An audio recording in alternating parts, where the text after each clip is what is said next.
పెద్దపల్లి జిల్లా అంతర్గాం మండల కేంద్రంలోని టీటీఎస్ అంతర్గాంలో నుకాంబిక నవరాత్రి ఉత్సవాలు ధూమ్ధాంగా జరిగాయి. ఈ జాతరకు వేలాది భక్తులు తరలివచ్చి అమ్మవారికి మొక్కులు చెల్లించుకున్నారు. గత 69 ఏళ్లుగా జాతరను ఘనంగా నిర్వహిస్తున్నామని ఆలయ కమిటీ చైర్మన్ రామారావు తెలిపారు. స్వీవింగ్, వీవింగ్ మిల్లులో పనిచేసేందుకు బర్మా, శ్రీలంక దేశాల నుంచి వేలాది కుటుంబాలు అంతర్గాం వచ్చి ఇక్కడే స్థిరపడ్డ కాందీసీకులు జాతరను నిర్వహించటం ఇక్కడి ప్రత్యేకత.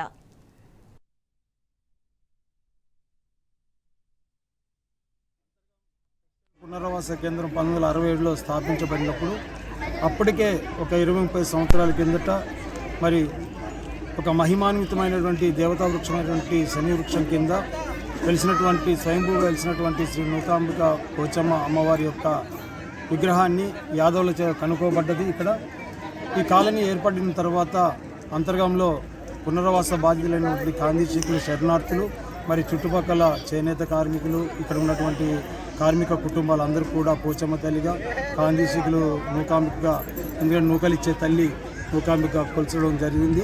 గడిచిన 59 సంవత్సరాలు ఇక్కడ అమ్మవారికి ప్రతి సంవత్సరం ఉగాది ముందు రోజు వచ్చేటువంటి పాల్గొన అమావాస్య రోజున అమ్మవారికి విశిష్టమైనటువంటి పూజా కార్యక్రమాలు, ఉదయాన్నే అభిషేకాలు, మధ్యాహ్నం చండీ హోమం, సాయంత్రం అగ్నిగుండ ప్రవేశ మహోత్సవంతో అమ్మవారి ఉత్సవాలు ముగిస్తాయి.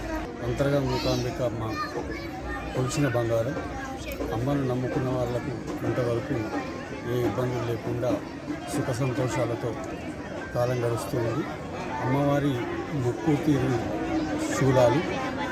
అమ్మవారి ఏ విధంగా కొలుస్తామో ఆ విధంగా అమ్మవారి కరుణ కటాక్షం మన ఎందు ఉంటుంది. అగ్నిగుండాలైనా, శూలాలైనా, ఇంకా ఏ రకమైన మొక్కులైనా అమ్మవారి మొక్కుకున్న మొక్కుబడులు ప్రతి సంవత్సరం ప్రతి ఒక్కళ్ళు ఒక్కొక్క రకంగా ఒక్కొక్క విధంగా మొక్కుకొని అమ్మవారి శూలాలు వేయడం కానీ చేస్తుంటారు. ఆ విధంగా ఉండడం వల్ల అమ్మ దయతో ఎల్లకాలం ఇప్పటికీ కూడా గత 26 సంవత్సరాల నుంచి ఈ అమ్మవారి సేవలో నేను